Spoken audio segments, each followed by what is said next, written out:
niños y niñas de Chile. El cine nos une. Veamos el mundo a través de las películas. Encontrémonos online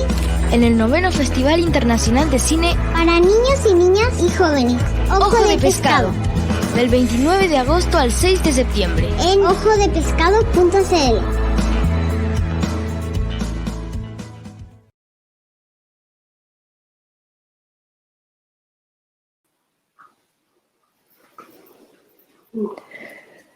Muy buenas noches, muy buenas tardes, buenas noches a todos y todas quienes nos están siguiendo en este importante diálogo convocado por nosotros, por quienes hacemos el Festival Internacional de Cine para Niños, Niñas y Jóvenes Ojo de Pescado. Este es un diálogo centrado en los derechos de la infancia y los medios de comunicación. ¿Por qué? Porque nosotros realizamos este Festival Ojo de Pescado hace 9 años, este año vamos a llevar a cabo nuestra 9ª versión, inspirado en los derechos de los niños, pero en aquellos derechos específicos que nos atañen, que nos competen a nosotros como trabajadores, gestores, mediadores de un área artística particular que es el cine y de la cultura en general. ¿Y cuáles son esos derechos que a nosotros especialmente nos preocupan? El derecho a la comunicación, en cuanto los niños y las niñas tienen derecho a recibir contenidos de todo tipo, de audiovisuales, por supuesto, pertinentes para sus edades, para sus ciclos de enseñanza, para sus contextos territoriales, culturales, lingüísticos, religiosos, étnicos, etc. Y también tener la oportunidad, las vías, los canales para que esos contenidos lleguen a ellos. Y también la comunicación en el sentido de que ellos tengan derecho a expresarse, a dar su opinión en los temas que les conciernen. Por otro lado, el derecho a la educación. Nosotros vamos como mediadores de la educación artística y la educación artística audiovisual. También tenemos mucho que decir en la calidad de la educación y en contribuir al derecho a la educación integral de niños y niñas. Y es algo que está muy relacionado con la comunicación también, porque nuestros niños y niñas se están formando actualmente a través de los medios y muy especialmente a través de los medios audiovisuales, que son los que tienen más protagonismo en este momento. Y también la participación artística y cultural es un derecho consagrado en la Convención de Derechos del Niño desde el punto de vista de que la cultura es aquello que conecta a los niños y a las niñas y a todo ser humano con su identidad, y también es lo que nos recuerda que somos parte de un colectivo, de una comunidad, y que el mundo no termina en nosotros mismos. Y por supuesto, todo lo que tiene que ver con la participación artística, porque el arte es lo que nos permite evidenciar todo aquello que se quiere ocultar. Dicho todo eso, que es la inspiración nuestra para hacer el Festival Ojo de Pescado, es que nosotros nos planteamos esa interrogante hace mucho tiempo, que cuál es la importancia que le estamos dando y qué es lo que estamos haciendo como Estado y como sociedad civil para cautelar o para aportar a dar garantía a estos derechos que a veces quedan un poco olvidados, invisibilizados. Es por eso que hemos organizado este diálogo y tenemos el privilegio de contar con 3 fantásticos, magníficos invitados. Primero que todo, quisiera contarles que está con nosotros esta tarde Patricia Muñoz García, defensora de la niñez. También Marco Antonio Ávila, que es el encargado de contenidos del portal Educar Chile. Gracias, Patricia, por acompañarnos esta tarde. Marco Antonio, como dije, encargado de contenidos de Educar Chile, y Mariana Hidalgo, integrante del comité editorial y encargada de programación de TV Educar Chile. Yo creo que entre ustedes 3 van a poder darnos algunas luces de aquellas preguntas, estas interrogantes que tanto nos preocupan a todos los que trabajamos en el ámbito de la cultura, de la comunicación, de la educación, vinculándola con la infancia y con los jóvenes de nuestro país. Así que no digo nada más y le dejo la palabra a Patricia Muñoz García, defensora de la niñez. Muchas gracias por acompañarnos esta tarde.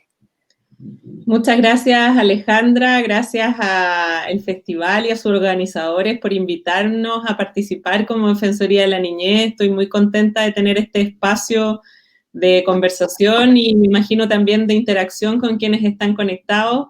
porque creo que tú en la introducción relevas la importancia que tiene la cultura, ¿no es cierto?,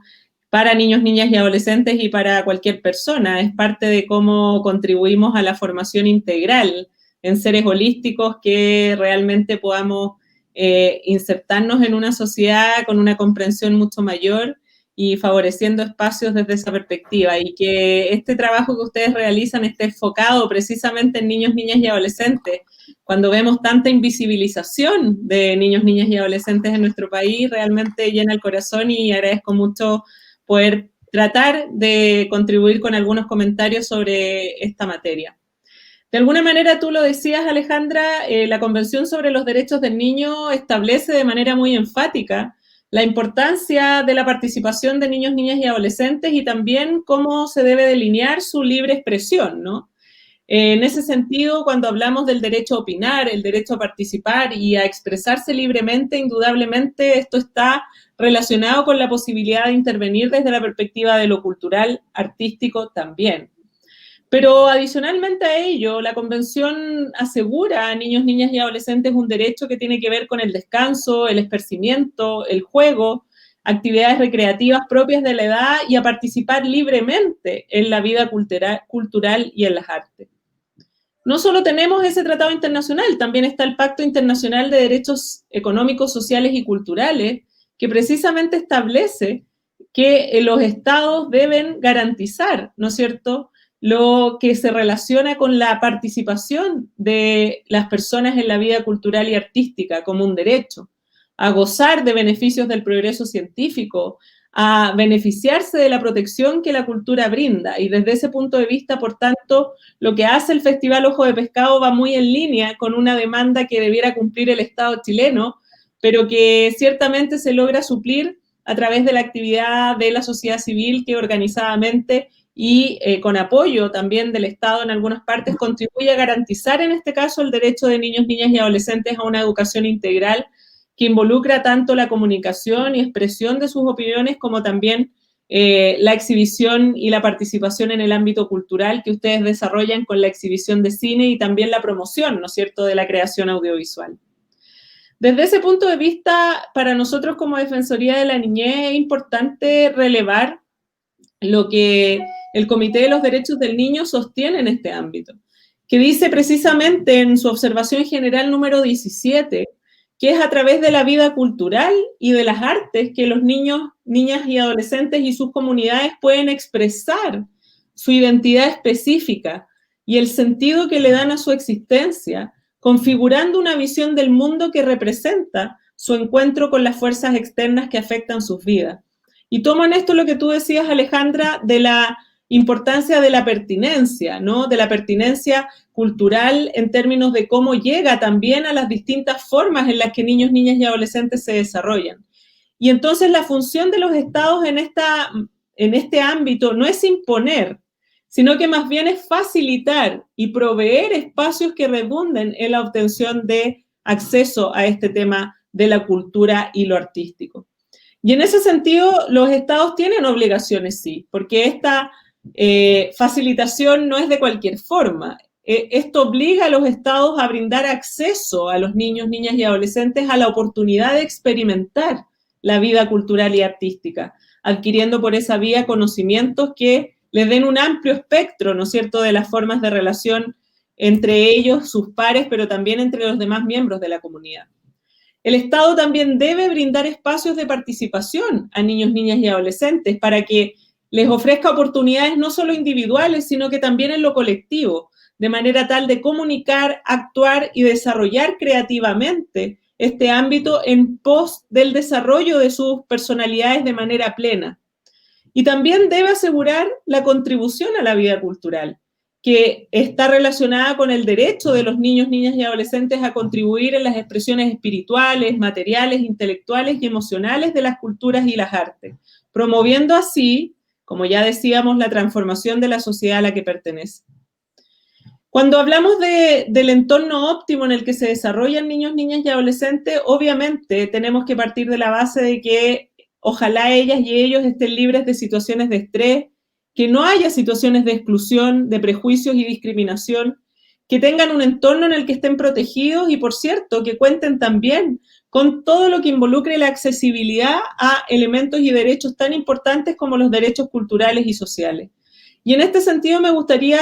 hacer un énfasis en que muchas veces cuando se habla desde la perspectiva de los derechos humanos, se tiende a pensar que los derechos civiles y políticos, por decirlo de alguna manera, están por sobre los derechos económicos, sociales y culturales. Y en realidad eso no es así. Estos derechos de segunda generación están en un mismo nivel y por lo tanto la única posibilidad de que yo como ser humano me forme integralmente es que sea capaz de ejercer de manera efectiva todos mis derechos, incluidos aquellos que tienen que ver precisamente con la posibilidad de desarrollarme y participar en los ámbitos culturales y artísticos.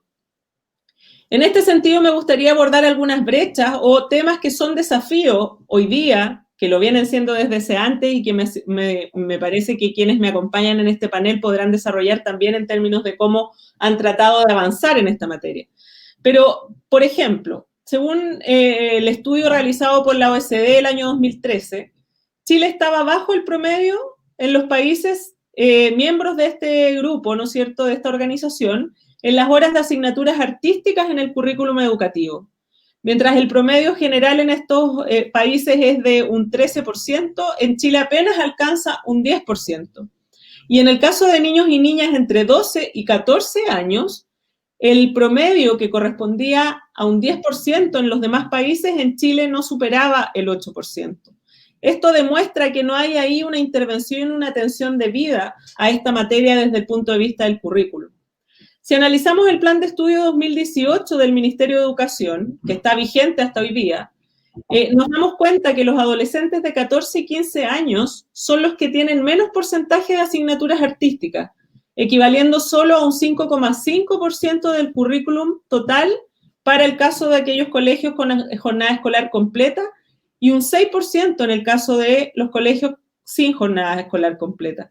Situación que evidentemente también da cuenta de cómo esto se deja en un nivel distinto, como si tuviera menor impacto, menor importancia y menor trascendencia que las asignaturas que tradicionalmente se entienden como prioritarias y necesarias de abordar.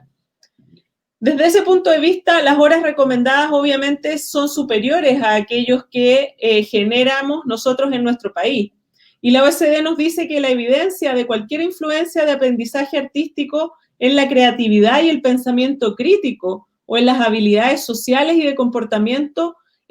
no deja de tener incidencia, ¿no es cierto?, en la necesidad de hacer investigaciones con mayor análisis y volúmenes experimentales para poder determinar cómo este vínculo, esta inclusión en los currículum contribuye en definitiva de esta forma. Si vamos ahora a los implementos para educación artística, que es algo que obviamente debe estar considerado si queremos fomentar este tipo de enseñanza al interior de los colegios de nuestros niños, niñas y adolescentes, es un elemento que también es relevante de considerar. En general, menos del 10% cuenta con implementación muy completa, de acuerdo a los profesores de países iberoamericanos que fueron consultados en un estudio de educación artística en Iberoamérica en la educación primaria. Y luego entramos también en lo que tiene que ver con la televisión, que es un mecanismo directo en el cual se puede incidir también en términos de lo que niños, niñas y adolescentes acceden como información. Y ahí, si nos vamos a lo que dice el Consejo Nacional de Televisión, los niños, niñas y adolescentes son quienes menos ven televisión, en una caída que se ha mantenido sostenida desde el año 2013, lo que coincide también con una disminución dramática, diría yo, de la oferta programática para este grupo, la que para el año 2018 no alcanzaba al 1% de la programación infantil. Luego tenemos otro tema que se relaciona con la participación de niños, niñas y adolescentes en organizaciones culturales y cómo en definitiva como adultos y como sociedad somos capaces también de promover esta participación. Según la CACEN de 2017 y de 2013, solo un 2,3% de los niños, niñas y adolescentes participarían en agrupaciones artísticas o culturales, existiendo un pequeño aumento en la medición del año 2015, donde se sumaba un 1,5%. Desde ese punto de vista, entonces, tenemos que ahí hay una brecha que es necesario cubrir porque no estamos siendo capaces de dar cuenta del valor que tiene en la construcción de comunidad y de identidad la participación en la cultura y en el arte, efectivamente, en estas lógicas comunitarias. Luego tenemos una brecha que es indiscutible y que creo que ha quedado de manifiesto también en razón de la situación de la pandemia y que tiene que ver con el acceso a Internet y, por tanto, contar con acceso suficiente para acceder a cultura por estas vías. Porque, según los datos de la Subsecretaría de Telecomunicaciones, en una encuesta desarrollada en el 2017, solo un 10,9% de las zonas urbanas no tenía acceso a Internet, pero en las regiones rurales esto aumentaba un 23,3%. Por lo tanto, ahí tenemos también una brecha que se relaciona con cómo llegamos a esos niños, niñas y adolescentes que no tienen estas posibilidades de acceso que muchas veces en la urbanidad sí se tienen con mayor simpleza. Cuando tenemos que hablar desde la Defensoría de la Niñez, para nosotros es relevante situar también la opinión de los propios niños, niñas y adolescentes, y por eso es que nosotros hicimos el primer estudio de opinión de ellos y ellas que se realizó durante el año 2019. Y fíjense que dentro de los derechos que para ellos y ellas son más importantes, antes y después del estallido social, está el derecho a la libre expresión, valorándolo aún más después del estallido social, donde de un 25% en la primera etapa, antes del estallido, pasó a un 29,6%. Y por tanto, también es relevante decirles que en este mismo estudio de opinión, así como para ellos este es el derecho más importante, también es uno de los derechos menos respetados, de acuerdo a lo que contestan. Esto entonces da cuenta de cómo, en definitiva, a pesar de las intenciones e intereses de niños, niñas y adolescentes por expresarse y por participar de entornos en los cuales puedan desarrollarse en su máxima dimensión humana, que integra, por supuesto, estos elementos, efectivamente ven cómo esto se les restringe, se les impide y se les limita, estableciendo claramente estos porcentajes, una restricción que ciertamente debe atenderse. Y también hay un tema relevante que tiene que ver con cómo cuestionan los niños, niñas y adolescentes en este estudio de opinión el rol de los medios de comunicación, en términos de cómo estos y también las redes sociales les exponen de manera permanente a situaciones de violencia, más que a contenido que les pueda ser propicio para desarrollarse de manera integral, donde efectivamente ellos entonces consideran que esas situaciones son aquellas que les parecen vulneratorias de sus derechos en un porcentaje cercano al 53%. Y adicionalmente a ello, cuando hablamos de la necesidad de vincularse con los adultos, vemos que efectivamente tenemos un desafío desde el punto de vista de cómo desarrollar aspectos que en este sentido son necesarios de atender. Por eso es que para nosotros una ley de garantías de los derechos de la niñez que entienda, respete y resguarde a niños, niñas y adolescentes como sujetos de derecho debe integrar necesariamente una comprensión debida del deber del Estado de asegurarles el ejercicio efectivo a todos sus derechos, incluidos aquellos que se relacionan con el derecho a la cultura, al arte y a la construcción individual o en comunidad de estos elementos tan sustanciales para poder desarrollarse integralmente. Y nosotros como institución hemos desarrollado acciones en este sentido.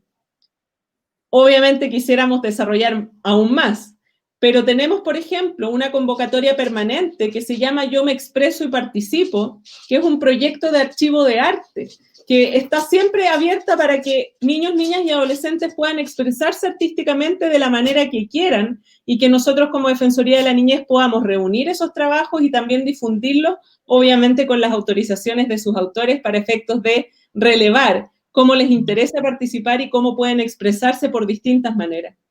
Y adicionalmente hemos participado en la construcción de una alianza por la participación de niños, niñas y adolescentes que se llama Mi Voz Cuenta, que surge en diciembre del año 2019 para apoyar la participación de niños, niñas y adolescentes en todo lo que tiene que ver con el proceso constituyente,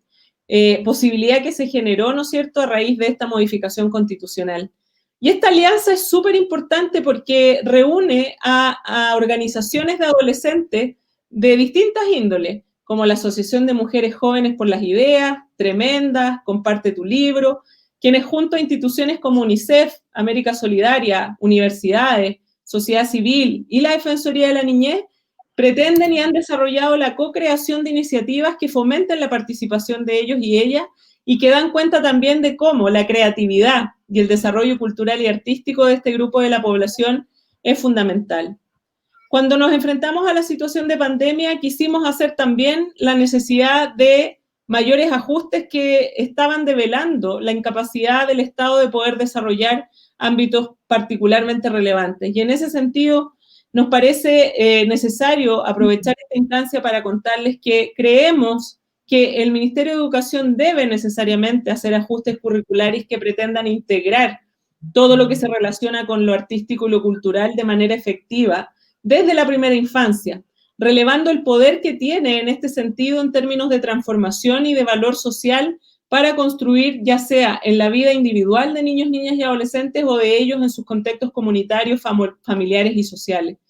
Y es tanto así que nosotros hemos pedido que se entienda que la educación debe dejar de tener esta lógica solo academicista, que piensa en definitiva, ¿no es cierto?, en los ramos tradicionales y en la eventual competencia para poder ver si logro llegar a una instancia de formación de educación superior, pero que no ha sido capaz de concentrarse en el centro del desarrollo humano en su integridad, en su sentido holístico, en su sentido pleno, donde, por cierto, las artes y la cultura no puede estar exento de una inclusión de vida en términos de cantidad y de calidad que sea suficiente para nutrir efectivamente a los niños, niñas y adolescentes de todos aquellos espacios que necesitan desarrollar.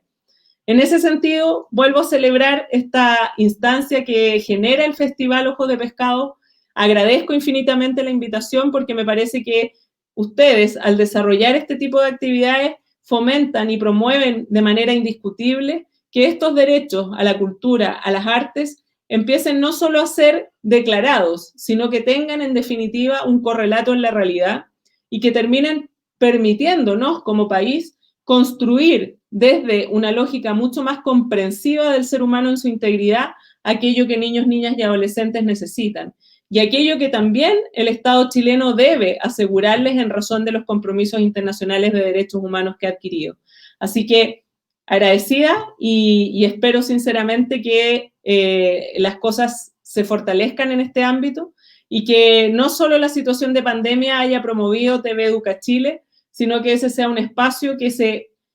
potencie, que permita tener una transversalidad en todos los rangos etarios y que pueda dotar entonces a la televisión chilena también de contenido específico dirigido a niños, niñas y adolescentes que les considere como sujetos de derecho y que por tanto atienda a todo lo que ellos y ellas merecen. Muchas gracias.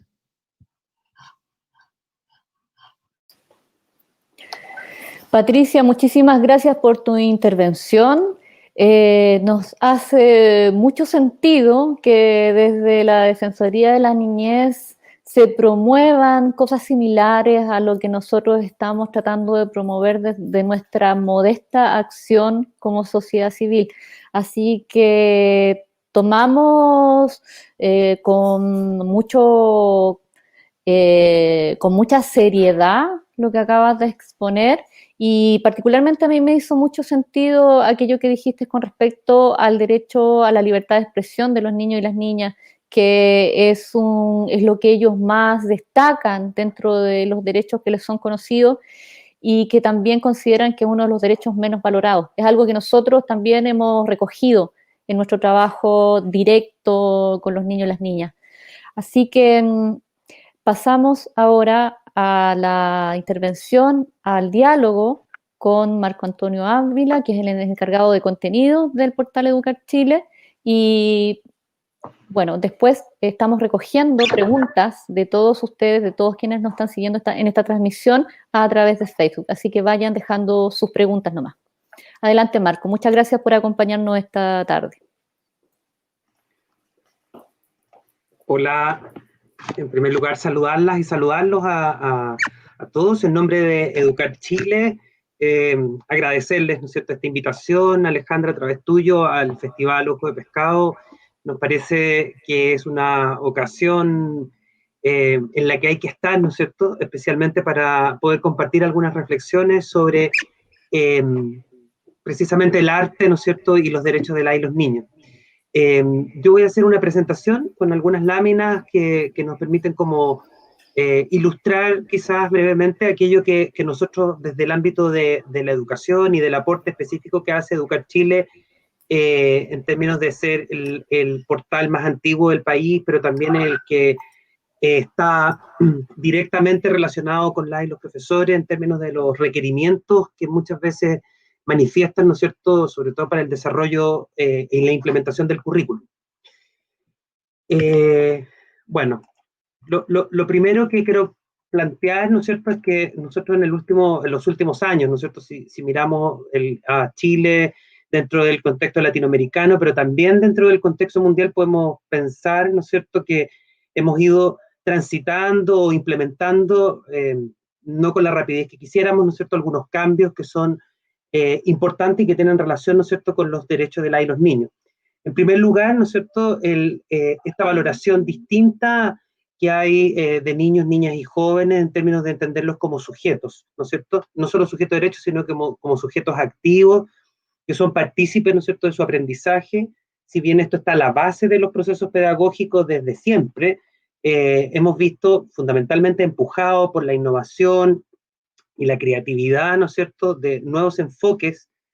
que nos hacen pensar hoy día en estos niños, niñas y jóvenes, ¿no es cierto?, como actores y actrices, ¿no es cierto?, más esenciales, ¿no es cierto?, y partícipes de su propio aprendizaje. Es decir, hay un primer cambio que para nosotros es fundamental y que se entiende desde la innovación en la pedagogía. Muchos podemos recordar nuestras experiencias de aprendizaje de hace 20 o 30 años atrás y probablemente hoy día, a pesar de que se dice mucho de que en educación poco ha cambiado, la verdad que eso no es tan así. Hoy día hay muchas iniciativas en el país que a nosotros nos toca poder hacer seguimiento, reportear, en donde uno ve que se están incorporando, ¿no es cierto?, innovaciones permanentemente en la manera en que los profesores y profesoras interactúan con sus estudiantes. Eso es lo primero. Lo segundo, como cambio, es señalar que hemos ido también experimentando, y se visualiza eso mucho más en el país, no solo por el estallido social o lo que ha ido sucediendo en los últimos años, un cambio en los referentes de la socialización política, y eso nosotros también se observa desde el mundo escolar. Hoy día vemos de manera distinta cómo los mecanismos de aprendizaje de participación y de socialización política, los patrones más tradicionales, han ido quedando atrás, fundamentalmente porque se ha ido renovando. Se han pasado ya,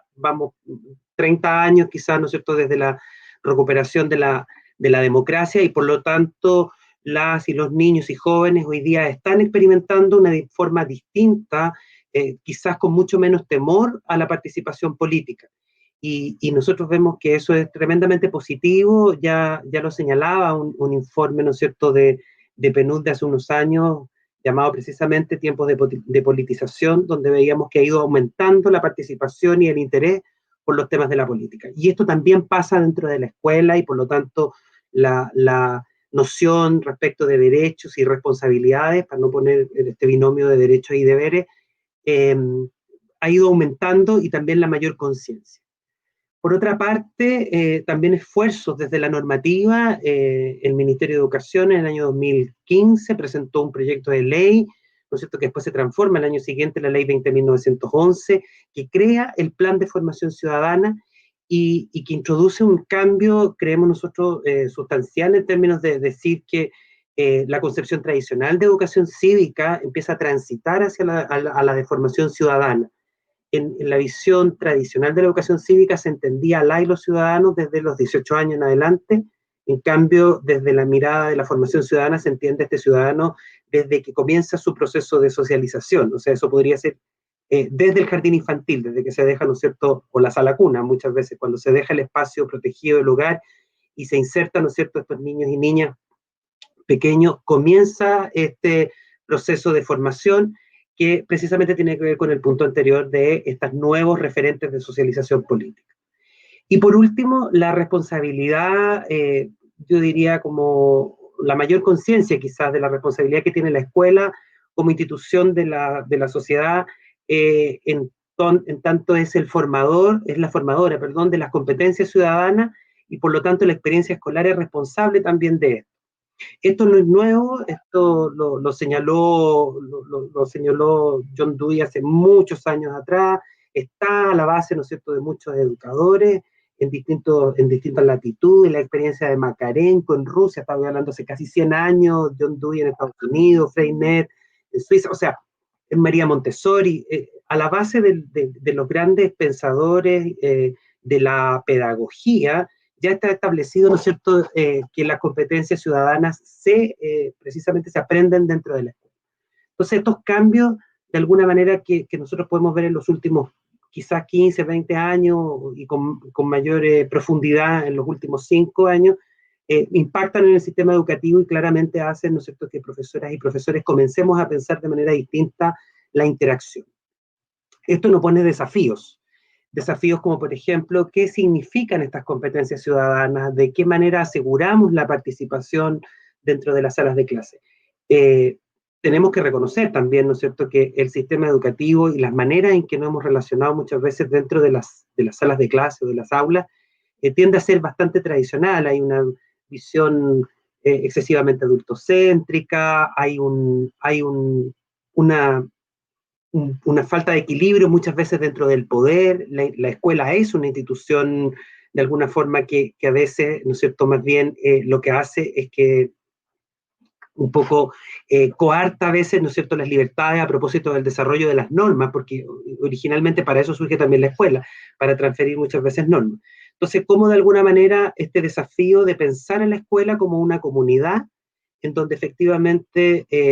hay un grupo de adultos que es responsable de un grupo de niños y de jóvenes en su formación, pero sin embargo permite o crea los mecanismos, ¿no es cierto?, implementa los mecanismos para ser cada vez más participativa en el entendido, ¿no es cierto?, de que en que los y las estudiantes se sienten comprometidos, participan de manera más activa en ese proyecto educativo. Entonces hay un desafío ahí, a propósito, ¿no es cierto?, de todo lo que está señalado en la Ley General de Educación, donde se señala precisamente que parte de las responsabilidades del sistema y de las escuelas es la formación integral, en donde precisamente están elementos como el arte, la apreciación estética, la dimensión espiritual, y también, ¿no es cierto?, el desarrollo de esta ciudadanía. Hoy día también el sistema educativo se ve empujado, ¿no es cierto?, se ve invitado al desarrollo, ¿no es cierto?, de esta llamada ciudadanía global, está descrita también dentro de los objetivos de desarrollo, ¿no es cierto?, que gran parte del mundo se ha comprometido a cumplir al año 2030, y por lo tanto hay ahí también una comprensión de estos fenómenos globales, especialmente aquellos que están relacionados, por ejemplo, con las y los migrantes, con el desarrollo de las distintas diversidades, la incorporación, ¿no es cierto?, y una toma de conciencia respecto de las necesidades educativas especiales, la consideración de que somos todos y todas distintos, ¿no es cierto?, y que en ese espacio que es la escuela tiene una tendencia natural a la uniformidad, seamos capaces de entendernos siendo distintos. Por lo tanto, el desafío de la escuela es entender qué significa esta competencia ciudadana, de qué manera yo aprendo a compartir, aprendo, ¿no es cierto?, a ser capaz de entender cuáles son las necesidades del otro, aprendo a de repente resolver aquello que es más complejo, ¿no es cierto?, en términos de cuando hay discrepancia de opiniones, aprendo, ¿no es cierto?, la democracia, el diálogo, y no solo aquello que tradicionalmente la educación cívica nos enseñaba, que era, ¿no es cierto?, los poderes del Estado o la distribución, ¿no es cierto?, del poder, sino que también aprendo esta capacidad de agencia, que finalmente entender que cuando me agrupo con otros y soy capaz de levantar un compromiso conjunto, puedo movilizar y hacer, ¿no es cierto?, una mejor sociedad, un mejor país. Y por lo tanto, hoy día tenemos que pensar en una ciudadanía que si bien se da en la escuela, es para la sociedad, y que por lo tanto yo no me preparo para mañana, sino que estoy viviendo, ¿no es cierto?, hoy día esa experiencia, ¿no es cierto?, de ciudadanía, la estoy desarrollando hoy. Y de acuerdo a eso, entonces, y ahí yo coincido con lo que señalaba, ¿no es cierto?, la defensora respecto de las modificaciones que probablemente en el currículum hay que incorporar en los próximos años, a lo mejor va a haber una discusión respecto de eso. Sin embargo, yo no quisiera dejar pasar el señalar que hoy día el currículum también es una oportunidad en términos de que yo puedo perfectamente desarrollar un interés por lo público desde, ¿no es cierto?, la enseñanza de los distintos contenidos. Creo que ahí hay una importante posibilidad que los profesores podemos desarrollar en términos de que son los temas del currículum aquello que yo puedo, ¿no es cierto?, intencionar para que sean o se conviertan en temas de interés público, en donde los estudiantes puedan, por ejemplo, buscar soluciones e investigar cada uno de esos temas. Es probable que no hayan contenidos en el currículum que no puedan ser perfectamente tematizados o puedan ser, ¿no es cierto?, desarrollados como parte del interés que pueda desarrollar, ¿no es cierto?, una comunidad escolar a propósito de un tema cualquiera. Hace un par de años a nosotros nos tocó ver una experiencia, por ejemplo, de una profesora que a propósito de un objetivo de aprendizaje de ciencias naturales, por ejemplo, en quinto básico, hacía que sus estudiantes estudiaran cuáles eran, ¿no es cierto?, los conflictos asociados, por ejemplo, a las fuentes naturales de agua en la región en la que se encontraban. Ese es un objetivo, por ejemplo, de ciencias naturales que perfectamente se puede tematizar como un tema de interés público que va a permitir el desarrollo de esas competencias ciudadanas en términos de que se involucra, ¿no es cierto?, la investigación de esos estudiantes con ese tema en particular. Y por lo tanto ahí hay un gran desafío.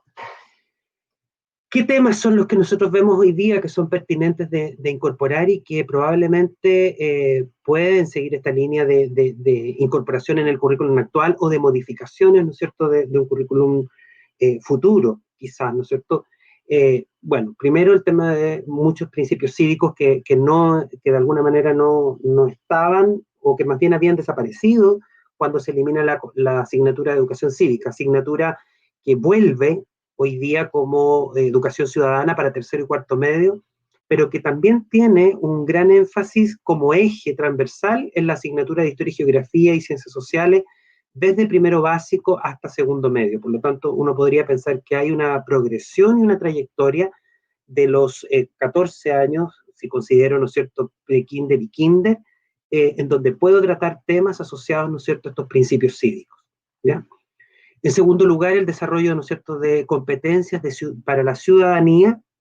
las que deberían estar organizadas en torno a la participación en temas de interés público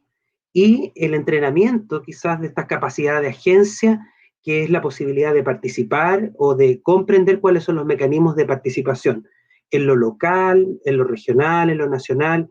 Y cuando digo lo local me refiero, por ejemplo, a la participación en los centros de estudiantes o a la participación en el consejo escolar, a la organización barrial, ¿no es cierto?, que son espacios, ¿no es cierto?, y mecanismos de participación. El conocimiento respecto de las instituciones, hoy día tenemos instituciones nuevas, ¿no es cierto?, el país ha ido incorporando a propósito, ¿no es cierto?, de temas de transparencia, de probidad,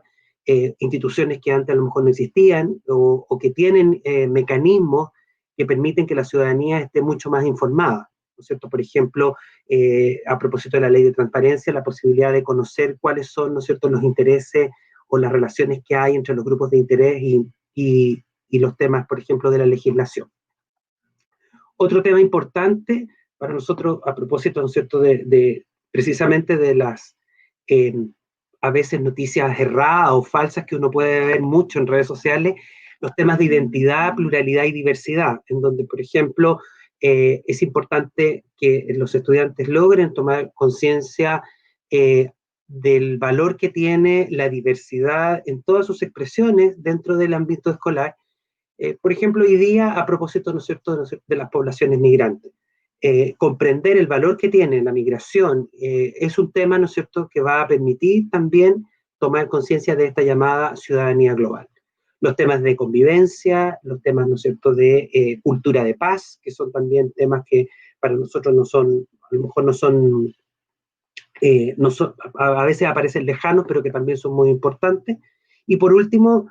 aquellos que están relacionados con los conflictos a nivel mundial. Hoy día el mundo, o a lo mejor no hoy día, siempre a lo mejor ha estado fuertemente conflictuado por muchos temas, pero también es importante hoy día reconocer cuáles son los conflictos que hoy existen. Por ejemplo, a propósito, ¿no es cierto?, de la pandemia, del COVID, podemos encontrar también otros temas asociados al cambio climático, que es un tremendo tema, la igualdad de género, bueno, varios temas que entendemos que se están dando hoy día no solo en nuestro país, sino que también como dentro del contexto mundial. Esos temas creemos que son fundamentales. Y por último, Otro desafío que va a enfrentar la educación, o que creemos que enfrenta, y que ya lo señalaba, ¿no es cierto?, yo en una lámina anterior, eran los que estaban relacionados con los mecanismos de participación, que le vamos a poner un título, activa, pero en el fondo son los mecanismos de participación. Hoy día hay experiencia, creemos que eso tiene que irse multiplicando, hay experiencia. Hace un par de años atrás hubo una iniciativa que se llamó Yo Opino es mi derecho, alcanzó a tener 3 implementaciones, ¿no es cierto?, en donde niños, niñas y jóvenes participaban de un diálogo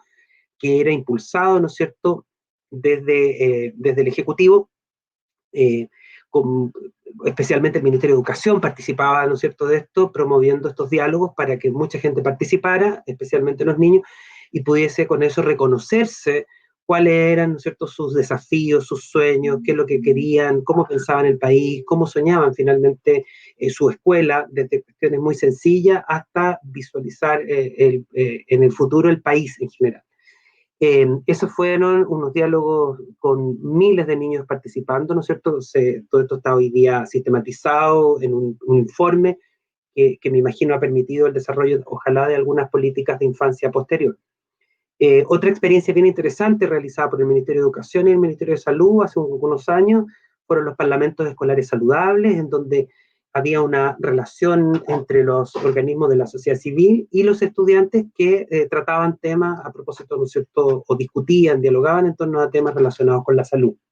Estos se desarrollaron con mucha participación de las seremías regionales en todas las regiones, tanto la Seremía de Educación como la Seremía de Salud, organizaban los diálogos y participaban estudiantes, ¿no es cierto?, de distintos niveles en todas las regiones. También esto se sistematizaba y luego se entregaba un informe a ambos ministros. Y hoy día nosotros estamos viendo también que hay una posibilidad en la iniciativa, a propósito, ¿no es cierto?, del proceso constituyente. Hay una iniciativa que se llama Tenemos que hablar de Chile, donde hay un capítulo especial que se llama Tenemos que hablar de educación, donde hay una invitación a un diálogo amplio para que de manera individual y colectiva las comunidades escolares puedan repensar, ¿no es cierto?, el país que sueñan, pensando en que vamos a entrar en un proceso, ¿no es cierto?, de mucho diálogo, esperemos, de mucho diálogo, en donde las escuelas no pueden estar ausentes también de este proceso que es histórico. Entonces, a partir de eso, de esta revisión de los mecanismos de participación, lo que podemos ver es que el gran desafío, quizás para ponerlo en esos términos, que también podría leerse como brechas, es de qué manera nosotros mejoramos, ¿no es cierto?, los tipos de interacciones que se dan dentro de la sala de clases. Debemos superar no solo una visión adultocéntrica, sino que también superar a través de los mecanismos, ¿no es cierto?, que da la propia, o que entrega la propia pedagogía, las maneras en que hacemos la transmisión del conocimiento, o de qué manera ayudamos a que los estudiantes desarrollen mejores competencias, entre esas las ciudadanas. Entendemos que esto tiene que darse de manera conjunta, al unísono. Yo aprendo las materias de la escuela, para ponerlo así en términos más tradicionales, aprendo las materias, las asignaturas, o incorporo el conocimiento, pero a la vez también desarrollo estas competencias transversales, que son también las ciudadanas. Es decir, a partir del diálogo, a partir de la investigación, de la exploración, del desarrollo de la inducción, es que yo también comprendo las visiones que otros tienen, aprendo a dialogar, a defender con argumentos, a respetar la opinión del otro. Otro desafío que tenemos es que efectivamente la participación tiene o requiere que sea cada vez más vinculante. Y eso es una complejidad para el sistema educativo, en términos de que el poder está concentrado fundamentalmente en los adultos dentro de la escuela. Entonces, cómo de alguna manera no es que haya un cogobierno dentro de una escuela, sino más bien de qué manera los consejos escolares, que son, ¿no es cierto?, el organismo que da la gobernanza a la escuela, efectivamente sea un espacio de participación y de cierto nivel de igualdad en términos de la opinión. Quizás no de la decisión, pero sí de la opinión, en términos de que no son resolutivos muchas veces, ¿no es cierto?, los consejos escolares, a pesar de que eso puede ser determinado de esa manera. En segundo lugar, entender que la participación se da en el contexto de la escuela, es decir, no puedo simular una participación, sino que tiene que ser esto efectivamente real y tiene que darse dentro del contexto escolar. La participación también tiene que ser experiencial, no es algo sobre lo cual yo voy a teorizar, sino más bien que voy a estar, que tengo que ser capaz de de implementar de manera verdadera. Y por último, lo que yo ya señalaba, ¿no es cierto?, que tiene que ser, ojalá, asociada a esta gobernanza que tiene la institución escolar, que es el consejo escolar, los consejos de curso, y también las organizaciones que están probablemente a nivel más macro, ¿no es cierto?, fuera de la escuela, y que de eso nosotros también tenemos harto hoy día que aprender de cómo hoy día, por ejemplo, las federaciones de estudiantes o las mismas agrupaciones de estudiantes secundarios se han dado, ¿no es cierto?, este tipo de organizaciones. Quisiera como enmarcar, para terminar esto, que esta presentación que para nosotros la experiencia escolar a lo que nos invita es fundamentalmente a traer cada uno de estos temas, especialmente aquellos de la participación, los de los derechos, las responsabilidades, a la experiencia escolar. Creemos que no hay que probablemente crear ni asignaturas nuevas, quizás, ni tampoco incorporar otros elementos u otros planes. Cuando uno conversa con las y los directores de colegio, ellos generalmente señalan que ya tienen muchos planes, hay 5, 6, 7 instrumentos de planificación estratégica dentro de la escuela y por lo tanto probablemente lo que mejor podemos hacer es otorgar oportunidades para que con los recursos ya disponibles, y cuando digo recursos me refiero a herramientas como el currículum, los profesores, los directivos y las directivas puedan ser capaces de poder desarrollar cada uno de estos principios. Y en ese caso, también repensar algunas asignaturas que son claves quizás y que permitirían, por ejemplo, el desarrollo de aquello que hemos conversado. Por ejemplo, el desarrollo audiovisual, que hoy día es fundamental, ¿no es cierto?, especialmente, bueno, no solo por la circunstancia de la pandemia que nos ha hecho comunicarnos así más bien a distancia o usando estas plataformas, sino porque la creación de proyectos audiovisuales probablemente permite mucho del desarrollo de todas estas competencias que hemos llamado ciudadanas. Hay una relación distinta también en ese contexto con los propios, entre los estudiantes y los apoderados. Eso, creo que tenemos mucho más para seguir conversando, pero algunas ideas. Sí. Gracias. Muchísimas gracias, Marco, por tu exposición. Claro, uno después de escucharte y de ver todo, de concebir la importancia que tiene para las competencias ciudadanas de los niños y las niñas, el ámbito educativo, uno se pregunta, digamos, cómo se pueden cautelar el desarrollo de esas competencias en la situación que estamos viviendo actualmente y cuál es el rol específico de los medios audiovisuales en aquello. Digamos, son preguntas que podemos dejar para responder más adelante. Y ahora quiero presentar y dejar con ustedes a Mariana Hidalgo. Ella es integrante del comité editorial y encargada de programación de TV Educa Chile, que justamente es una de las buenas noticias que hemos recibido durante este periodo de crisis sanitaria con respecto al tema que estamos abordando en este diálogo. Así que las dejo a todas con Mariana. Muchas gracias. Muchas gracias, Alejandra. Buenas noches a todos, a los que estamos aquí en el panel y también a las personas que nos están viendo a través de la transmisión online. Estoy muy contenta de poder estar acá y de poder compartir con ustedes la visión que tengo sobre los desafíos de los medios y de la educación con respecto a los derechos de los niños.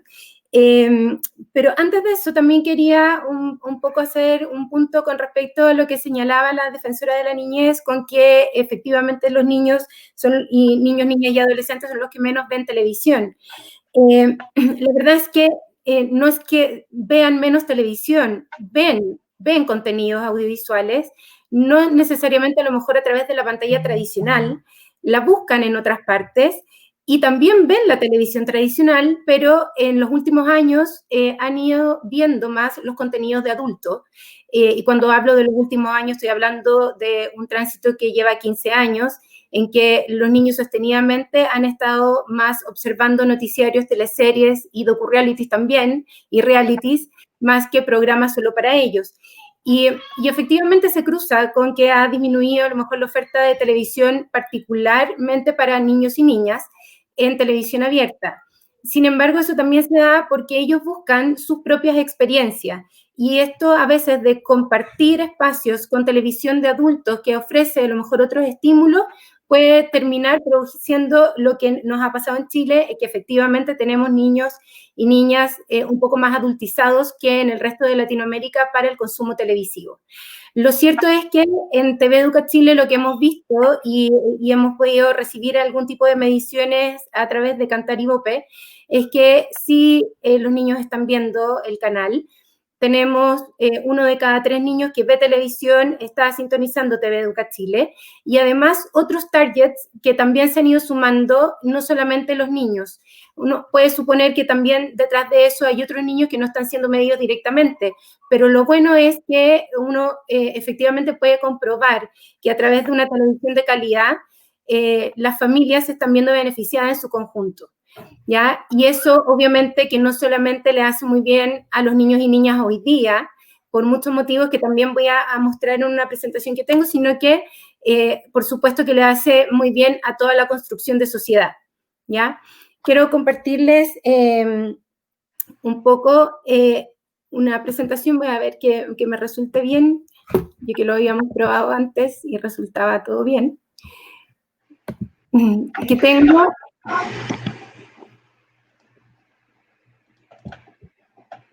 Creo que ahí se está viendo.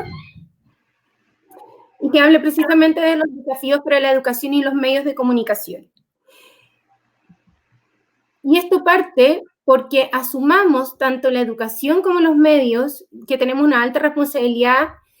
para generar cambios, ¿ya?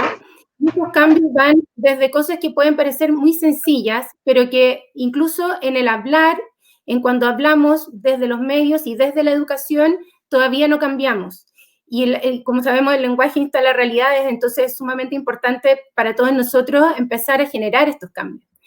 Uno es que en vez de hablar de los niños y las niñas, hablemos con los niños y las niñas.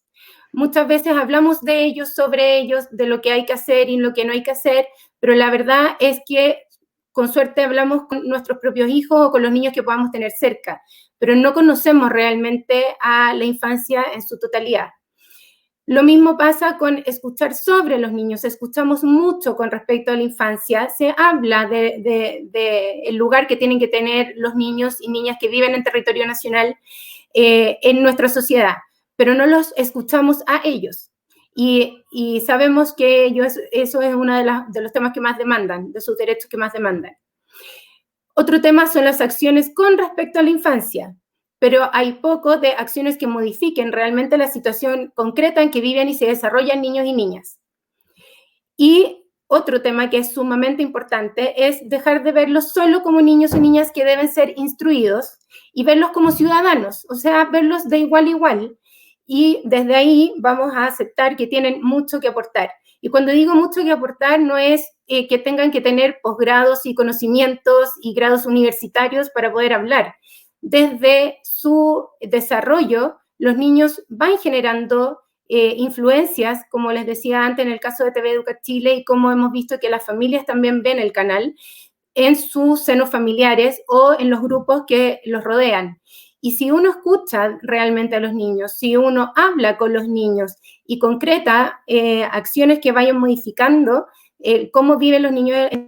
efectivamente vamos a poder decir que nos estamos haciendo responsables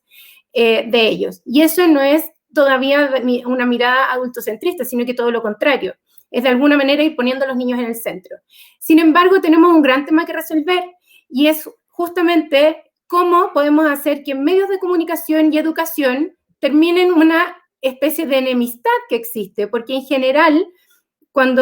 y de hecho nos hemos enfrentado en el hacer el canal, que desde ciertos ámbitos de la educación nos miran como medio de comunicación y que no cumplimos con la educación, y se explica desde la educación más tradicional, desde lo instructivo, ¿ya? Se nos ha planteado en algunas oportunidades que deberían haber profesores todo el día haciendo clases. Y por otro lado, se ve también que la entretención es algo muy negativo. Y desde los medios de comunicación, cuando se piensa en educación, generalmente se piensa precisamente en los profesores o los adultos como moviéndole el dedo a los niños, diciendo qué es lo que tienen que hacer y no, y eso es igual a eso es muy fome, por lo tanto no queremos algo educativo. Sin embargo, cuando uno traspasa todo esto a términos más de calidad de televisión, se empiezan a eliminar estas miradas que pueden enemistar un lado y otro, e incluso más. Si uno no quisiera hacer ese ejercicio e ir a las definiciones de ambos ámbitos y uno solamente obtiene los verbos que están implicados ahí o la matriz o la base de esas definiciones, uno puede generar una gran sinergia. Si uno, como desde los medios de comunicación, visualiza que es un gran instrumento de transmisión y que eso puede llevar muy lejos el desarrollo y ayudar a perfeccionar a los niños las habilidades que ya tienen, efectivamente podemos dejar de ver escenarios como el niño cabeza de tele y dejar de demonizar la televisión cuando decimos que están mucho frente a la pantalla y que se están perdiendo las experiencias del mundo, ¿ya? Y eso sobre todo en un país con los mismos datos que nos entrega Cantaribo, pero donde se puede hacer la medición de televisión, y esta es del 2019, por eso la pongo, donde en un país donde el 99,3% de los hogares tiene televisión, con un promedio de 2,2 aparatos por hogar. Si uno lo revisa en el Estudio Nacional de Televisión del 2017, que es un poquito más antiguo, la cantidad de televisores era 2,5 y el territorio estudiado es mayor que el que puede entregar el dato de Cantaribope. Por lo tanto, al menos con respecto a la televisión, tenemos ahí un aliado que podría ser mayor, y en vez de ver al niño con cabeza de tele o con ojitos cuadrados, como nos decían a nosotros cuando éramos chicos, lo que podemos ver es un niño que abre una ventana y una niña que abre una ventana a un mundo que a lo mejor no puede alcanzar de otra forma, que a lo mejor no podría ver de otra forma, pero que está ahí a un clic de distancia o a un número de sintonizar de televisión. Y realmente cuando eso hace sentido, y esto no lo digo yo, está estudiado en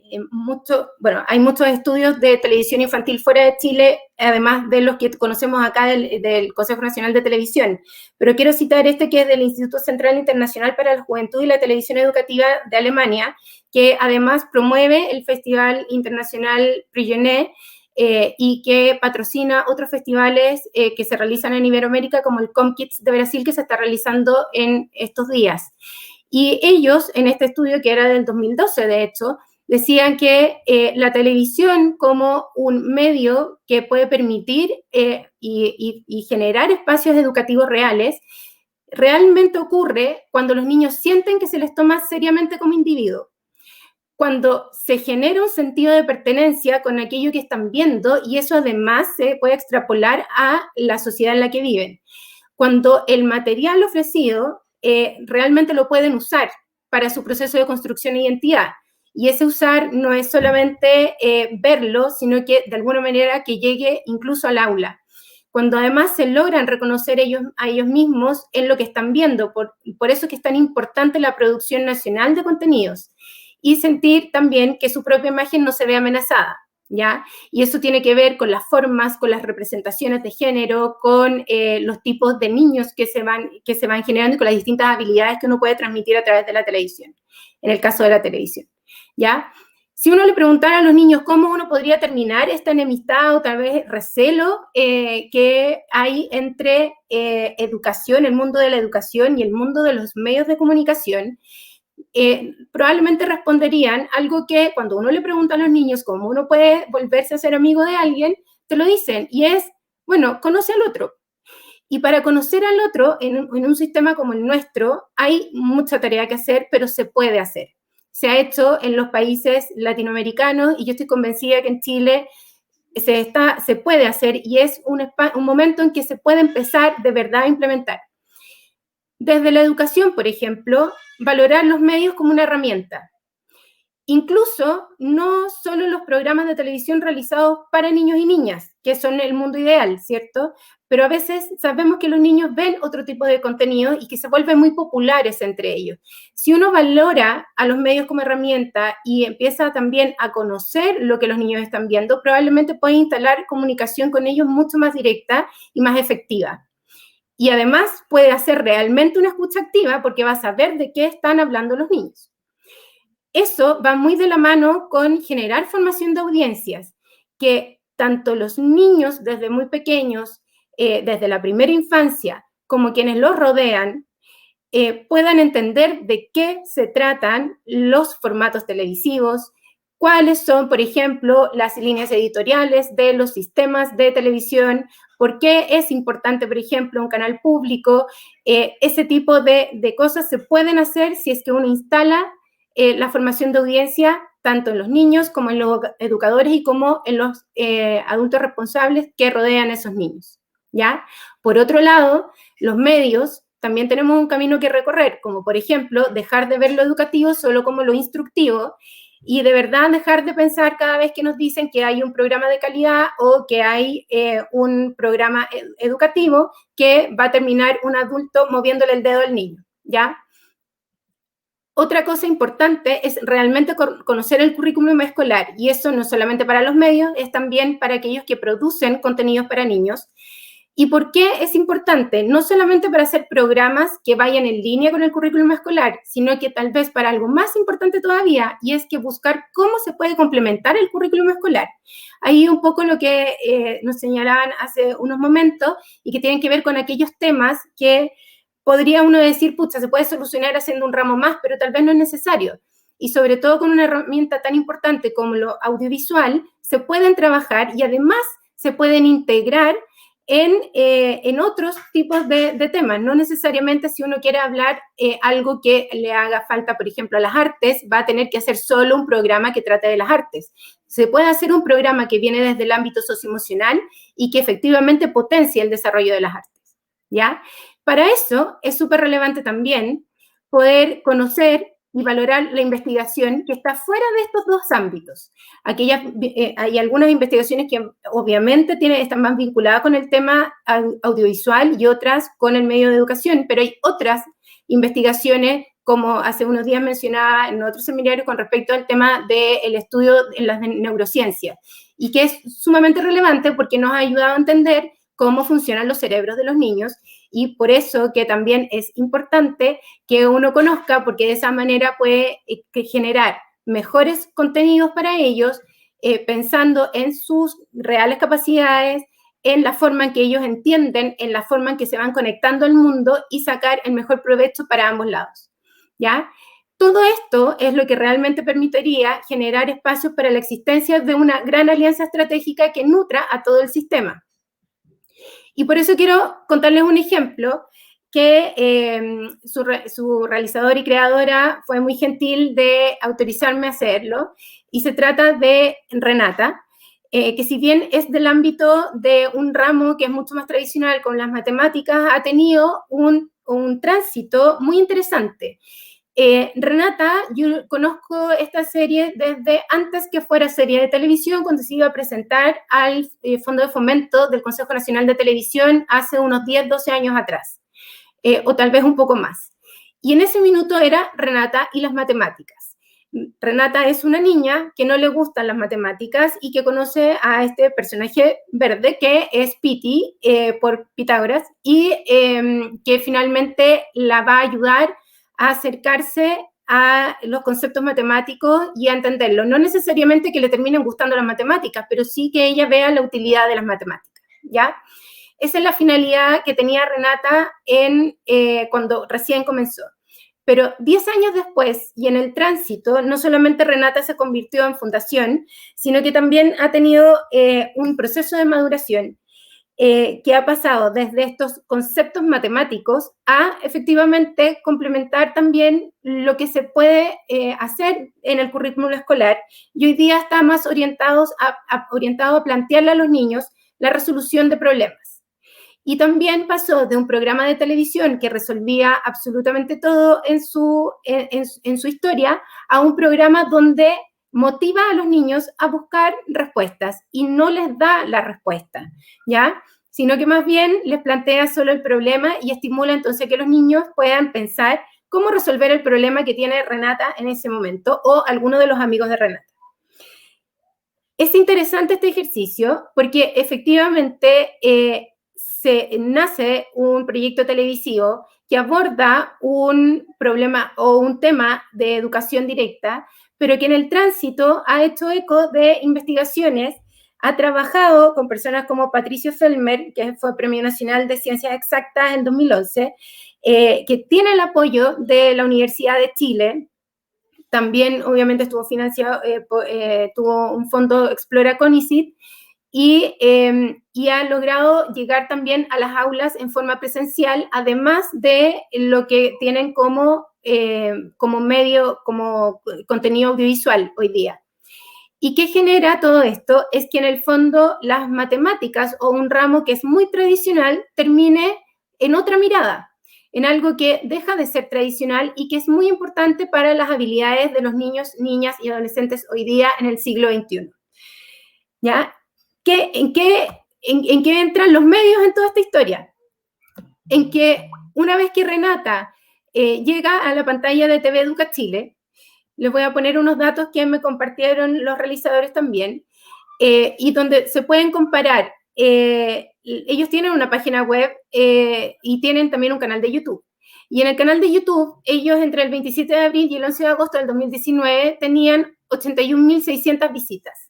Entre el 27 de abril y el 11 de agosto de este año, que es un periodo similar, tienen 282.500 visitas. Y en ambos periodos no se hizo ninguna gestión de medios ni publicidad, sino que más bien lo que cambió es que estuvieron permanentemente en TV Educa Chile. Y es importante, bueno, Renata partió con nosotros al aire un poquito antes del 27 de abril, porque la señal partió el 14 de abril, sin embargo, se mide desde el 27 de abril para poder hacer la comparación. Y porque además, bueno, hubo ahí unos temas mediáticos que confundieron un poco la fecha, entonces para muchas personas el 27 de abril fue como la fecha más importante, pero lo cierto es que la señal partió el 14. Ahora, si consideramos algunas de las fechas clave, ellos me decían que entre el 2 de marzo y el 15 de marzo, por ejemplo, tenían 70 visitas diarias de promedio. En el periodo siguiente, que es cuando los niños dejaron de ir a clase, esas visitas incrementaron a 1.300, pero ya cuando estuvieron al aire en la señal, eso aumentó mucho más y pasaron a 2.700. Y hay muchos colegios que conocieron Renata y los problemas porque estaban siendo transmitidos en un medio de comunicación como TV Educa Chile. Y ahí es donde en el fondo se arma de alguna forma una alianza, como decía antes, estratégica con este producto en particular. Esto mismo nos ha pasado con otros productos y programas de televisión que están hoy día en la pantalla de TV Educa Chile, ¿ya? Y claro que todavía queda camino, queda mucho camino, porque aquí lo importante es poder tener a los niños en el centro. Y cuando uno dice tener a los niños en el centro, no es que hagamos todo para el otro lado, pero sí se trata de verdad escucharlos, de verdad atenderlos, de verdad construir con ellos y de verdad hacernos eco de lo que significan los niños hoy día. No solamente pensar en su futuro, sino que de verdad pensarlos en el presente. Eso es lo que quería compartir con ustedes y por lo tanto creo que tenemos mucho tema que trabajar todavía para poder lograr una comunicación más clara entre educación y medios de comunicación. Tengo que dejar de compartir. Sí. Muchísimas gracias por tu nutrida presentación, Mariana. Y creo que es clave lo que tú has señalado con respecto al valor que como Estado, como sociedad civil y también desde el ámbito educativo se le debe dar a los medios por la implicancia que están teniendo en la formación en muchos ámbitos de los niños y las niñas, tanto en la formación cognitiva, curricular, en lo emocional, evidentemente, y también en el desarrollo de competencias ciudadanas, como decía Marco. Así que es fundamental lo que tú nos has dicho. Y ahora voy a pasar a hacer algunas preguntas que han llegado a través del chat de Facebook. Hay preguntas bastante generales que podrían ser respondidas por cualquiera de ustedes. Por ejemplo, Marcela Porto Fuentes pregunta, ¿cómo están promoviendo la integración de niños, niñas y adolescentes de distintos segmentos sociales? O sea, se refiere principalmente a la participación, a la integración transversal, desde lo social, desde lo socioeconómico de los niños y niñas. Hay en el ámbito educativo, para Marco, imagino, y en el ámbito más, en un sentido más amplio para Patricia. Sí. Bueno, mira, contarles,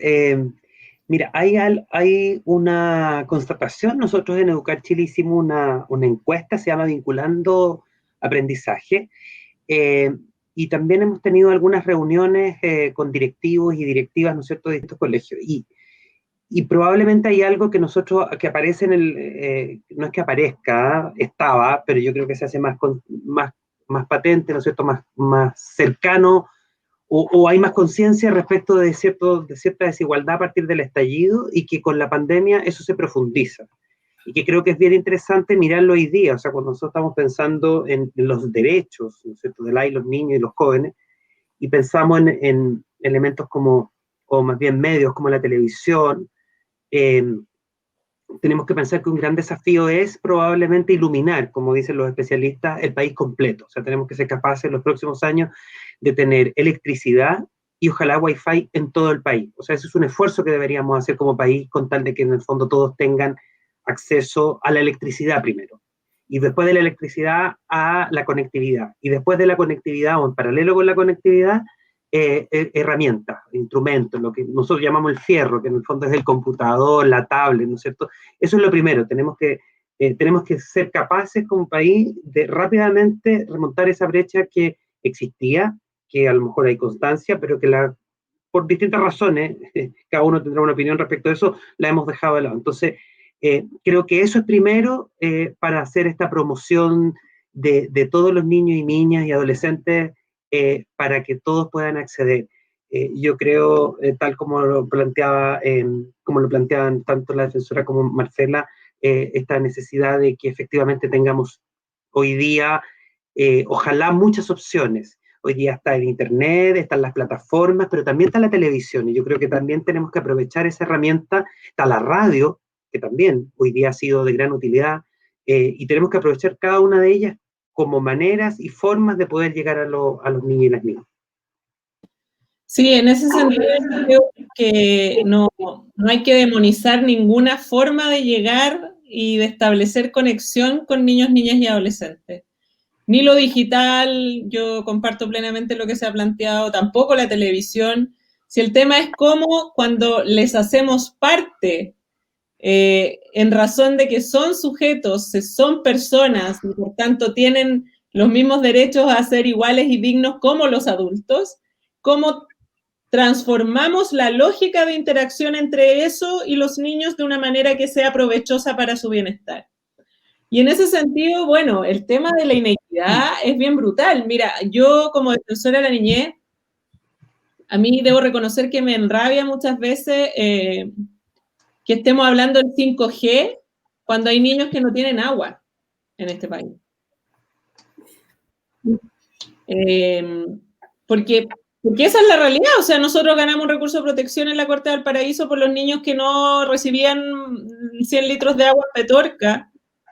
y nosotros hemos usado en el día probablemente el quíntuple, el sextuple de lo que ellos tienen para vivir. Entonces, pongo este ejemplo que escapa un poco del tema de los medios y lo cultural, pero quiero decir también desde la violencia que hay detrás, ¿no? Desde cómo eso llega violentamente a una familia y a niños que ni siquiera tienen muchas veces medios suficientes para subsistir en condiciones de dignidad. Yo creo que ese es el llamado que yo espero todos acojamos con posterioridad al estallido y a esta crisis sanitaria, que también es una crisis de derechos humanos, para que tratemos de reconducir esta vida en sociedad que evolucionó en términos económicos en un país por 20 años, pero que dejó a muchos abandonados y abandonadas. Y la cultura, indudablemente, en ellos que están aún más deprivados de cosas tan básicas, es aún más lejana. Entonces, en ese sentido, el tema de la televisión, obviamente que es un valor, nosotros, de hecho, hay un proyecto de ley que me imagino conocen quienes están acá, que es este proyecto que impulsa el diputado Amaro Labra, que tiene que ver con que no solo en época de pandemia se genere el contenido como el que tiene TV Educa, sino que se mantenga de manera permanente, que incorpore contenido, que desarrolle actividades poniendo en el centro los derechos de niños, niñas y adolescentes, dando espacios de participación para que el contenido también sea trabajado de acuerdo a los intereses de ellas y ellos. Y esas son recomendaciones que nosotros hicimos al Congreso de ese proyecto. Porque obviamente la televisión es probablemente lo más asequible para todos. Para todos. Porque yo dificulto que, claro, hay de privaciones más absolutas, pero la mayoría de las casas pueden tener ese acceso a la televisión. Pero necesitamos que sea la televisión que no demande del cable, que no demande del pagar una cosa, que sea accesible de manera universal, para que tenga ese valor completo. Entonces, yo en ese sentido creo que ahí hay mucha posibilidad de que esta crisis tan dramática, que además ha costado la vida de tantos compatriotas, y que eso constituye un foco de dolor que obviamente tenemos que asumir, nos permita así avanzar en ese sentido. Y yo quiero recalcar que cuando yo hablo de las modificaciones curriculares, yo comparto lo que dice Marco, ¿no es cierto?, en este sentido de que los currículum permiten hacer cosas, permiten darle el giro, permiten potenciar el pensamiento crítico. El punto es que queda a la discreción de quien está enseñando ese currículum. Y eso expone a los niños a desigualdades. Porque si te toca la suerte de que te toca una profesora como la que tú contabas en el ejemplo, que hace de un tema territorial de su lugar algo para efectos de enseñar ciencias naturales y de ver cómo los derechos ambientales, me imagino, son relevantes, etcétera,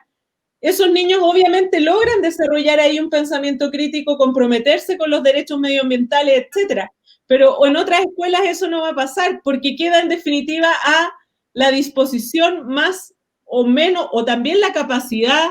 el apoyo, anda a saber tú, bueno, si son profesores, las condiciones de precariedad las veces enseñan. Entonces, lo que quiero decir es que al demandar del currículum quizás la expresión no es la adecuada, más bien me refiero a cómo se diseña una política pública de educación donde precisamente integrando la participación de todos los miembros de la comunidad educativa, donde no se puede prescindir ni de los niños, niñas y adolescentes, ni de los profesores, ni de las comunidades familiares, etcétera, tú te comprometes con que en definitiva todos los derechos puedan estar y confluirse en la lógica del desarrollo educacional. Y cómo tú generas también los apoyos necesarios para aquellos docentes que en condiciones de mayor precariedad no puedan ejercerlo libremente. Entonces, más bien me refiero a eso. Yo creo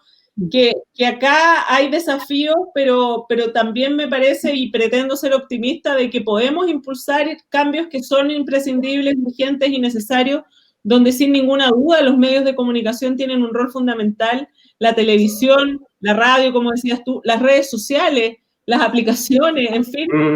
¿cierto? La intermediación docente que es irreemplazable. Si por eso es que es crítico que no podamos tener clases presenciales, porque la intermediación docente es lo que se pierde. Pero si salimos de esta lógica academicista, también el profesor puede transformar esta experiencia en un aprendizaje significativo que va mucho más allá de si aprende a sumar o a restar, sino que cómo, ¿no es cierto?, adquiere habilidades y herramientas para su desarrollo vital que potencien de manera adecuada esto. Entonces, yo me centraría en eso y desde ahí valorar lo que han aportado tan notablemente quienes me acompañan en el panel.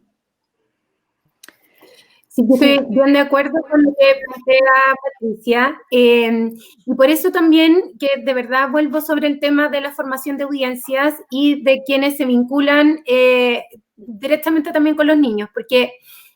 no necesariamente uno tiene que ser súper creativo siempre, como que hay una demanda, como siento yo, que los profesores ya tienen harto trabajo, y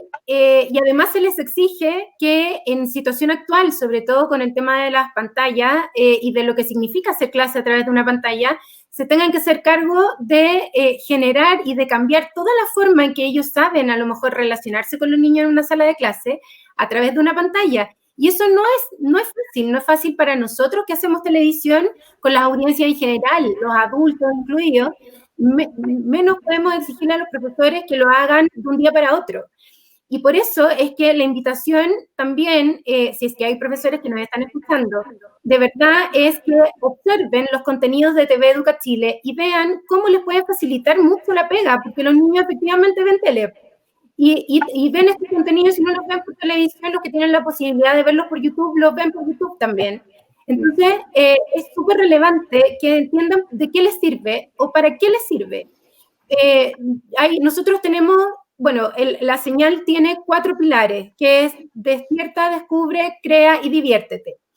Y en cada una de ellas, o sea, y en toda la señal, es educación entretenida. Incluso los programas que están un poco más para adultos, más de familia en la noche, que también están elegidos para que los puedan ver niños.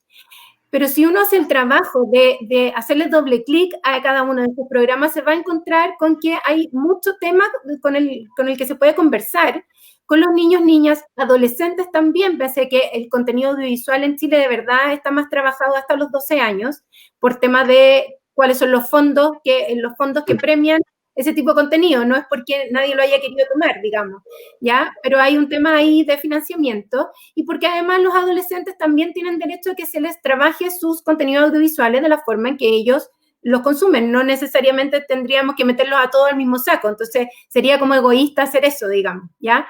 Pero hablando particularmente de la señal, efectivamente hay mucho material que se puede aprovechar para hablar con los niños, para instalar temas. Tenemos de todo tipo, incluido desde actividad física, pasando por creación artística, por innovación tecnológica, donde hay otros niños contando sus experiencias y de cómo se les ocurrió hacer algo. Y también tenemos adultos que traspasan contenido a los niños desde cosas mucho más cotidianas. Entonces, la forma de abordar los contenidos curriculares o aquellos que quieren complementar los contenidos curriculares son miles en esta señal. Y entonces, de verdad, la invitación es a que vean la señal y observen qué programas les pueden servir para instalar esas conversaciones con los niños que están asistiendo a estas clases no presenciales de las distintas maneras, algunos por WhatsApp, otros tienen la suerte de poder por lo menos ver a sus profesores. Y eso sin duda que va a ayudar al mundo del profesorado, a lo mejor a hacer sus clases más entretenidas. Y sin duda eso va a estimular también el aprendizaje de los niños, porque está sumamente comprobado que el aprendizaje no viene solo de las habilidades y del entrenamiento de ellas o de lo cognitivo y el entrenamiento de eso, sino que también cuando el aprendizaje emocional entra a funcionar ahí. Y la televisión es mover emociones, entonces aprovéchennos que ahora estamos y que estamos 18 horas al aire. Muchas gracias. Nos queda poco tiempo en esta conversación y tenemos 2 preguntas más. Una, voy a plantear primero la que va dirigida específicamente a Marco y luego una que es más general.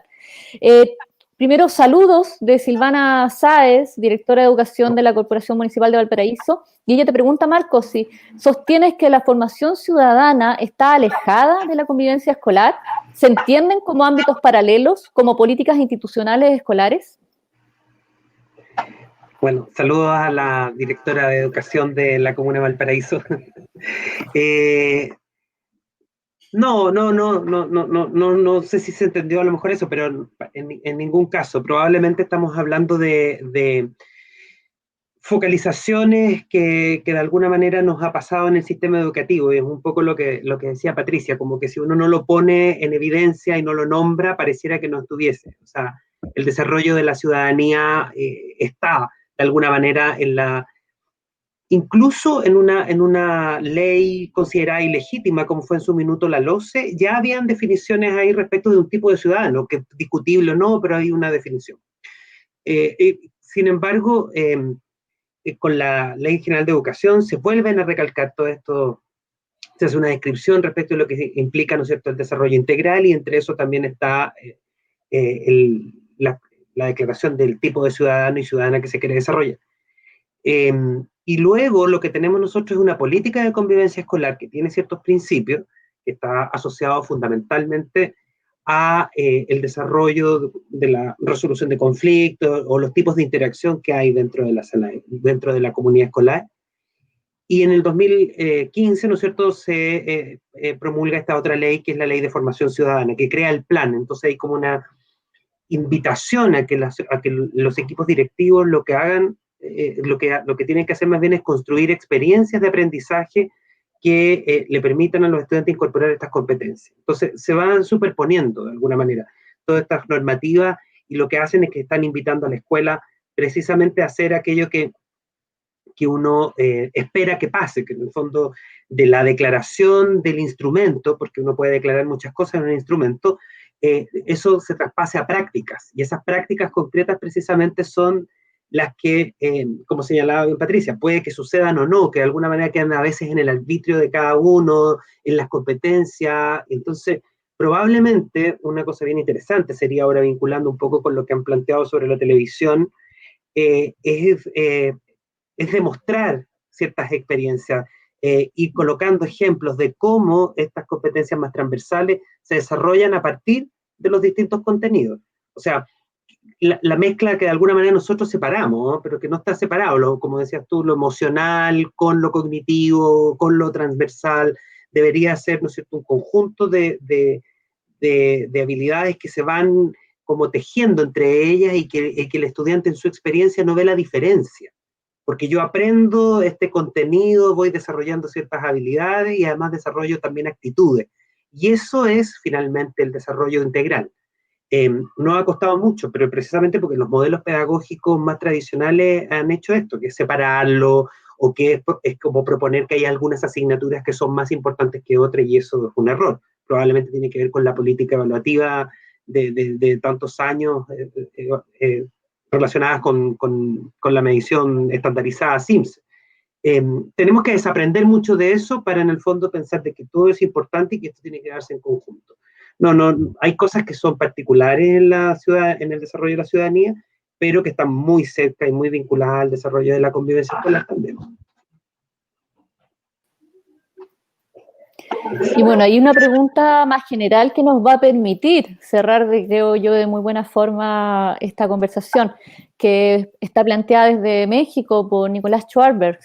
¿En qué medida creen que deberíamos afrontar este contexto como una situación de desastre, tomando en cuenta que la pandemia surge de la relación humano-naturaleza y deja en evidencia las fallas estructurales que han crecido durante años? Yo creo que Patricia hizo referencia a eso en su reciente intervención, porque claro, hay problemas estructurales, brechas sociales, culturales, económicas, de desigualdad, que quedaron en evidencia, mucho más en evidencia durante esta situación de crisis, y que claro, nosotros ahora estamos conversando específicamente del rol de los medios audiovisuales, de la televisión, de la participación y de qué manera, digamos, cautelamos esos derechos específicos, pero claro, hay problemas, digamos, mucho más profundos que se están haciendo ver, de qué manera,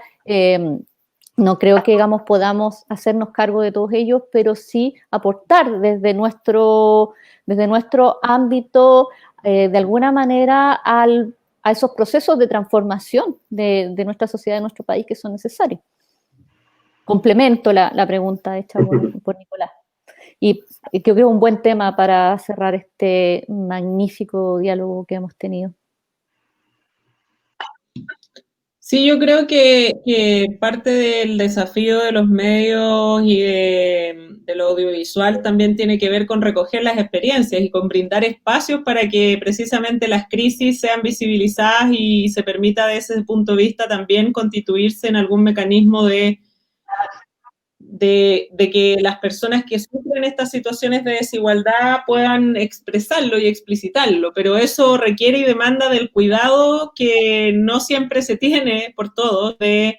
no pasarse para lo que tiene que ver con el morbo y con el abuso de la utilización de ese tipo de cosas, lo que hemos visto desafortunadamente estas últimas semanas en relación al tratamiento de casos tan dramáticos como el que hemos conocido respecto de AMLO. Y desde ahí también hay un llamado que nosotros hacemos como Defensoría de la Niñez a la responsabilidad ética, ¿no? Acá no solo tiene que ver con cumplir las leyes o no, tiene que ver con cómo yo me comprometo desde los distintos ámbitos en los que me desenvuelvo con la ética que demanda la intervención profesional. Y en ese sentido yo creo que la pregunta plantea el desafío que tenemos como país, que es entender que hay cosas estructurales que se deben abordar.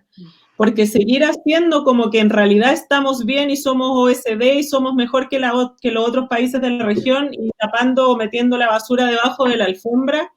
nos ha traído consecuencias bien complejas.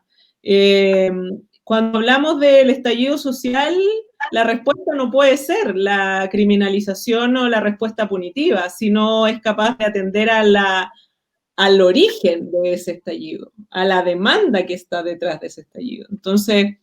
el desafío pasa por eso, pero para eso hay que tener una visión también de qué es lo que entendemos por el impacto que provoca esto en la ciudadanía, cómo me comprometo desde ahí como Estado también en un rol que no puede ser solo subsidiario o mirando desde la vitrina, digamos, sin mayor injerencia y mayor intervención. Y eso pasa por también las concepciones que desde del Estado se tienen, dependiendo de quiénes son las personas que están encargadas y responsables de los distintos organismos. Y eso hace diferencias, efectivamente. Entonces, creo que es un tema que da para muchísimo rato, pero creo que pasa porque ojalá los medios logren transmitir con apego a la realidad,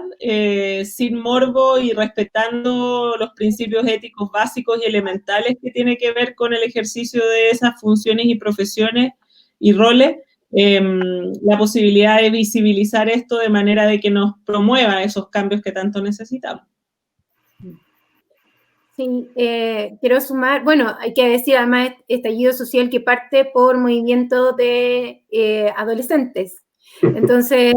que no es menor, digamos, que es justamente lo que de parte de los que estamos hablando hoy día. Y son los que no pueden votar.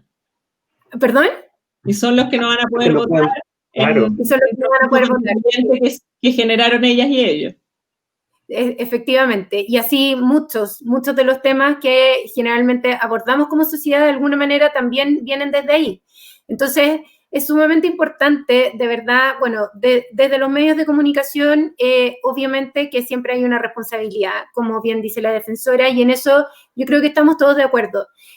Pero también, obviamente, estamos hablando de un sistema de medios de comunicación que a lo mejor es distinto al que tenemos en la región, donde por leyes, normas que se han ido instalando, existe la posibilidad de tener canales que son 100% infantiles, ¿cierto? Y eso también no hay que perderlo de vista, porque finalmente nosotros en Chile tenemos algún tipo de regulación. Tenemos la norma del Consejo Nacional de Televisión que tiene que ver con las horas culturales. Tenemos las normas que tienen que ver con el cuidado de lo que se emite durante el día para la protección de la infancia. Y tenemos la otra norma que tiene que ver con el tema de la publicidad también, ¿verdad?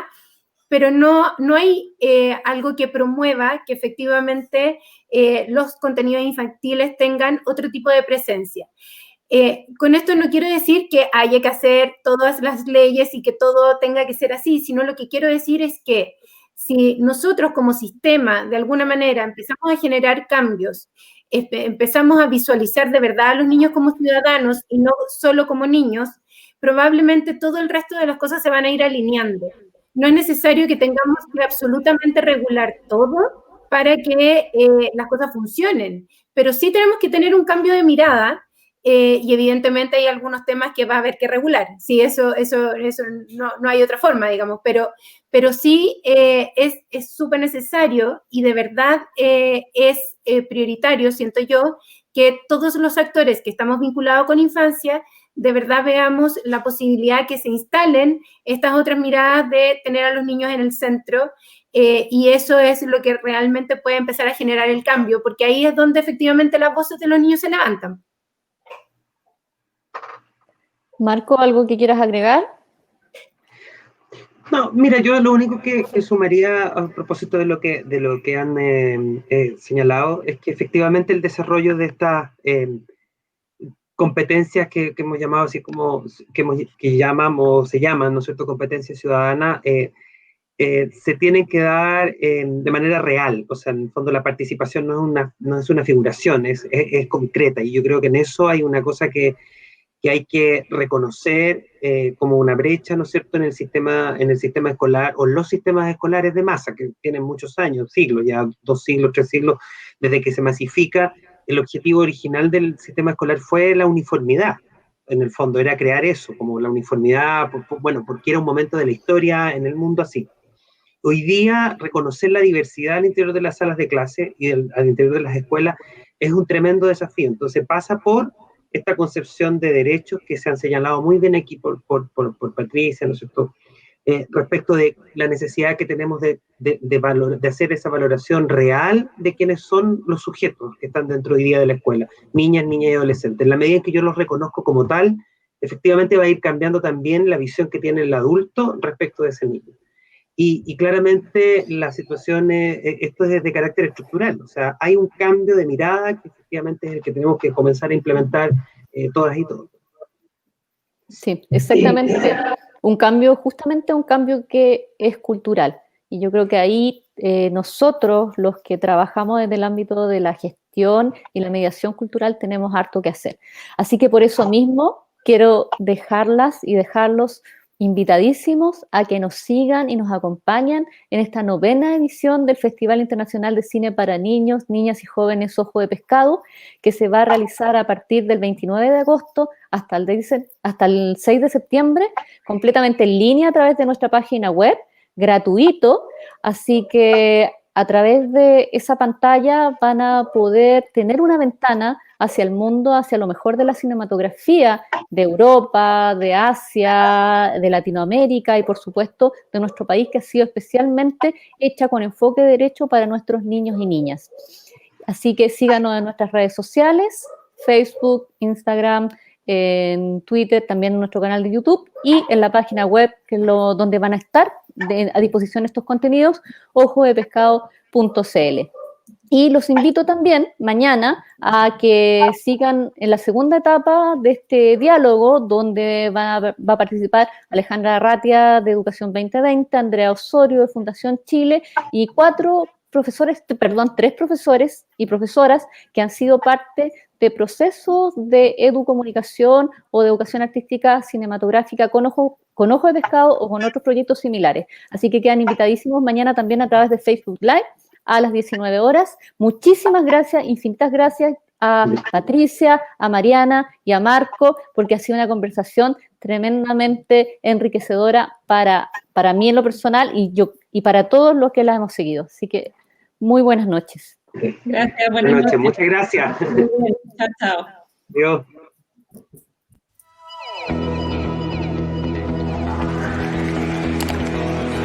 Niños y niñas de Chile.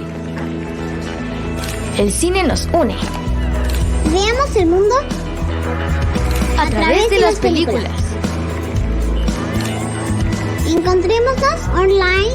En el 9º Festival Internacional de Cine para niños y niñas y jóvenes. Ojo de Pescado. Del 29 de agosto al 6 de septiembre. En ojodepescado.cl.